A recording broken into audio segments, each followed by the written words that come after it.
jours. Un des livres les plus connus et les plus lus de la Bible, c'est le livre des psaumes dans lequel apparaissent toutes sortes de sentiments, d'émotions devant la nature, devant la grandeur de Dieu, devant le ciel, les étoiles et tout ça, mais où il y a aussi des psaumes, c'est-à-dire des chapitres autobiographiques. Et c'est un de ces chapitres, plus exactement le psaume 131, c'est par Rabbin Raphaël Sadin que nous allons étudier ensemble. C'est un psaume très intéressant dans lequel, d'une certaine manière, David fait son coming out.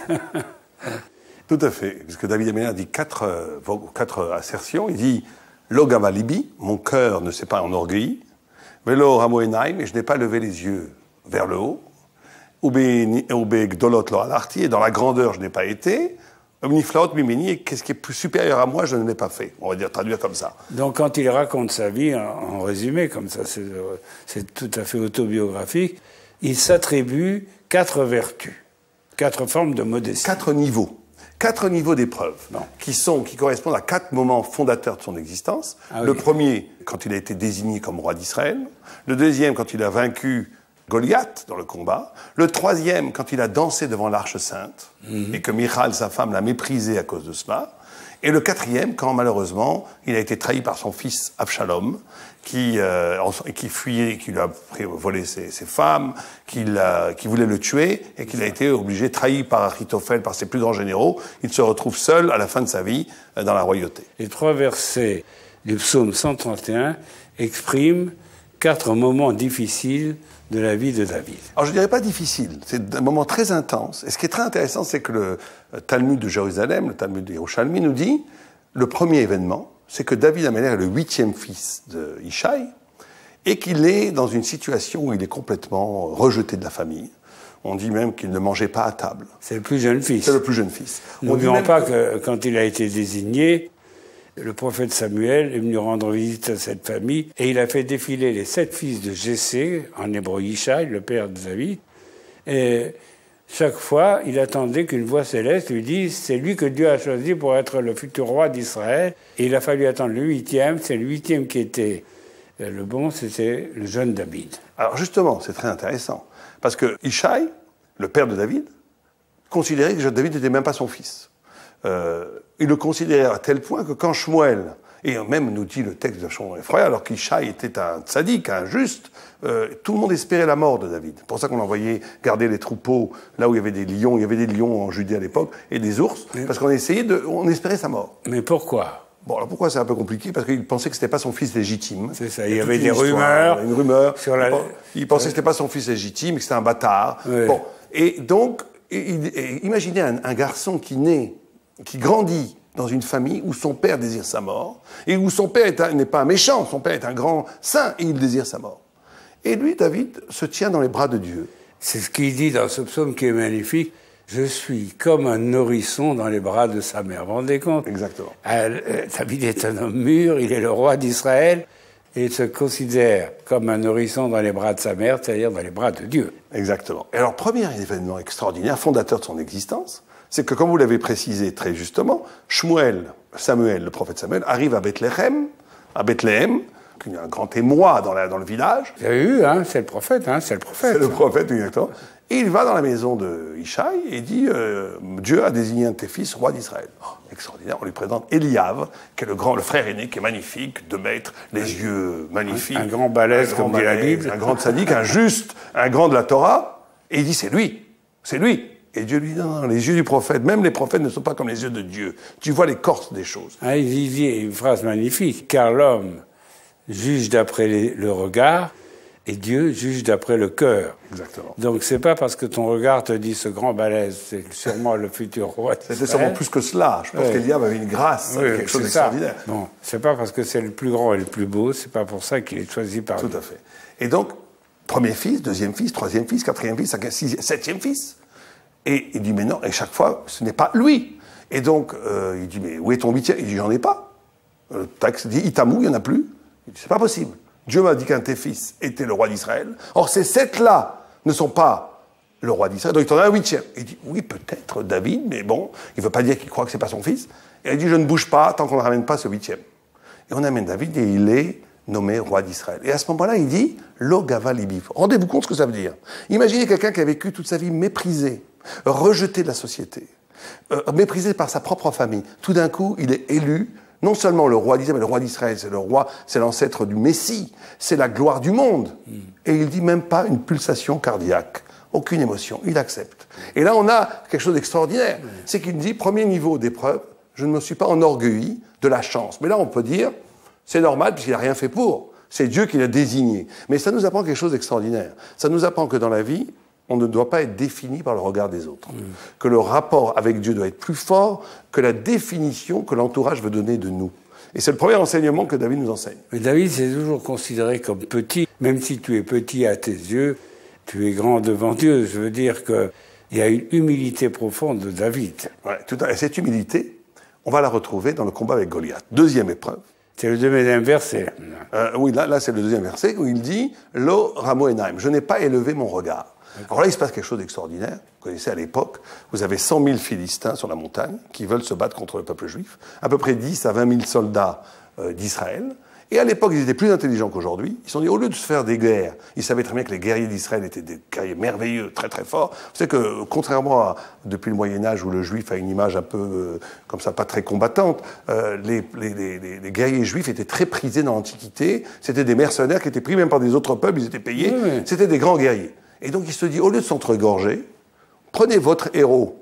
Et nous, on prend notre héros. Nous savons que la victoire est donnée. Nous, on nie par Dieu. Les peuples païens disaient les dieux. Ils savaient que des forces supérieures vont donner la victoire. On va économiser des morts. On va désigner 2 champions et celui qui gagnera, son peuple aura gagné la guerre. Évidemment, exactement. Si les guerres aujourd'hui se passaient comme ça serait c'est merveilleux. Ah, oui. Il dit, si vous gagnez, on sera vos esclaves. Et si vous nous gagnez, et si on vous gagne, vous serez nos... Il dit, d'accord, on signe le contrat avec avocat, notaire, tout ce qu'il faut. Tout d'un coup, à Paris, il n'avait pas prévu Goliath. Il faisait à peu près 2,70 m. Musclé de façon incroyable. Il avait des cascassives, une armure impénétrable. Oui, il était d'une puissance aussi, d'une vélocité. Oui. On lui dit qu'il avait l'art de la guerre. C'est Terminator, en tout cas. Terminator. Et il avance devant 100 000 soldats qui hurlent derrière lui. Et là, stupeur dans le camp d'Israël. Même le plus grand héros d'Israël dit on peut pas, on y va, on va se faire massacrer. Personne ne veut y aller. Goliath, ça le fait rire. Il regarde quoi? C'est ça que vous me... Attendez, ça c'est après. Et tout d'un coup, David va voir Shaoul, qui est le roi d'Israël, et lui dit, tout le monde rigole. J'y vais. Il dit, mais tu es un jeune homme de 17 ans, un ginji, un petit rouquin comme toi, tu connais pas l'art de la guerre. Oui. Il dit, oui, mais moi, mon père m'a envoyé garder les troupeaux, j'ai combattu des lions, j'ai vaincu des lions et des ours. Bon, on lui met une sorte vous savez, on lui met sur la tête un casque, qui était le casque de la royauté, qui lui va parfaitement, d'où d'ailleurs encore une fois un vol non cité. Vous savez, toute la légende du Graal avec l'épée de Lancelot, ça vient de la Torah. Bon, mais lui, il enlève l'armure. Il dit, je ne veux pas. J'ai pas besoin de ça. Moi, je vais combattre à main nue pratiquement. À main nue, avec un bâton et 3-4 cailloux. Il écrit le nom de Dieu sur les cailloux, Yudke Vavke. Il a écrit le nom de l'Éternel. De l'Éternel. Et il le voit arriver, Goliath, il dit, mais vous rigolez, c'est ça que vous m'envoyez? Il y a eu 40 jours. 40 jours d'attente, où les Philistins se moquaient des Juifs. Alors, il est où votre héros? Et vous m'envoyez ça à la fin? Et David lui dit, mais viens, toi tu viens avec ta force, moi je viens avec le nom de Dieu. Voilà. Et à ce moment-là, il dit, il insulte, il le maudit, il dit, je vais te couper en morceaux. David prend sa fronde, il y avait juste une petite ouverture dans l'armure ici, le caillou arrive, fracasse le crâne de Goliath. La tempe de Goliath. Il lui coupe la tête, et stupeur dans le camp de Philistin, et clameur de Hallel, de louange dans le camp d'Israël. Et à ce moment-là, David, il aurait pu au moins lever les bras, au moins lever les yeux. Lo ramo enaim. Je n'ai même pas levé mes yeux. Mes yeux ne se sont pas élevés. Ils ne sont pas élevés. Ça veut dire qu'il est dans une posture de détachement. Vous savez, c'est drôle, parce qu'aujourd'hui, vous voyez que quand un footballeur marque un but, etc., il fait comme ça. C'est Dieu qui m'a aidé, etc. Il lève les yeux au ciel. Lui, David, il ne lève pas les yeux au ciel.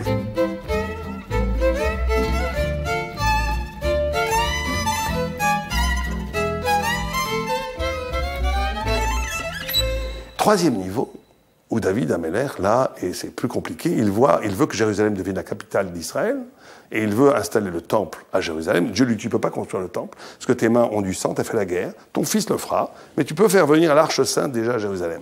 L'Arche Sainte arrive à Jérusalem, et David, comme un fou, oublie sa royauté, danse devant l'Arche Sainte. Et sa femme, Michal, le méprise, dit, c'est pas un roi, ça, qui se laisse aller à des danses absolument libérées, le corps complètement livré à l'euphorie de l'amour de Dieu. Ce n'est pas respectueux pour un roi. Oui, c'est une scène célèbre. D'ailleurs, on a un grand poème qui a été écrit en France là-dessus, La danse devant l'Arche. David répond à Michal, qui lui dit « Ah non, c'est pas digne d'un roi d'Israël de danser la java comme ça devant le peuple. » Et David lui dit « Mais je m'abaisserai encore davantage s'il le faut devant Dieu. Je suis tout petit. » C'est assez extraordinaire et c'est assez triste d'ailleurs parce que la Bible nous dit que Michal n'a pas eu d'enfant. Pas eu d'enfant à cause de ça. Elle a été maudite David à cause de ça. A été maudite parce qu'elle a osé critiquer David de s'être donné en spectacle. Et là, David ne tombe pas dans ce piège. Oui, il dit, d'abord, je me suis tu, et puis il dit aussi, j'étais comme un nourrisson sur le sein de sa mère.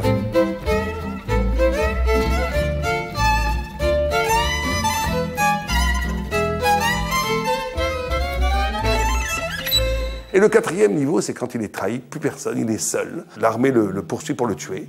Et à un moment donné, il est maudit par Shimon ben Gera, et un de ses généraux veut le tuer. Il dit, non, non, laisse ceci, je suis insulté, c'est que Dieu le veut. Ça, c'est le plus haut niveau. Même dans le désarroi, dans la déchéance, il ne remet rien en question. Donc il faut comprendre que David est chassé par son fils Absalom, il court les routes, il dit, il faut accepter les sarcasmes. Que ce soit les grands bonheurs ou les grands malheurs, je ne réagis pas. Vous savez que la théorie stoïcienne, qui est contemporaine du bouddhisme, ou dans le bouddhisme aussi, il y a cette idée d'un non-investissement, que le malheur, tout ce qui ne dépend pas de ma volonté, je n'y prête pas attention. La douleur est une douleur, si j'accepte, c'est une douleur. Oui, il y a ce célèbre proverbe, douleur, aussi grande que tu sois, je ne dirai jamais que tu m'atteins. Exactement. Et donc, or, on va dans le Talmud, qui est une critique du stoïcisme, puisqu'on dit que Vayatser, quand l'homme est créé, il y a deux Yud, et on dit c'est quoi ces deux Yud? Il y a une faute d'orthographe dans la Torah, il y a deux Yud, on dit c'est quoi ces deux Yud?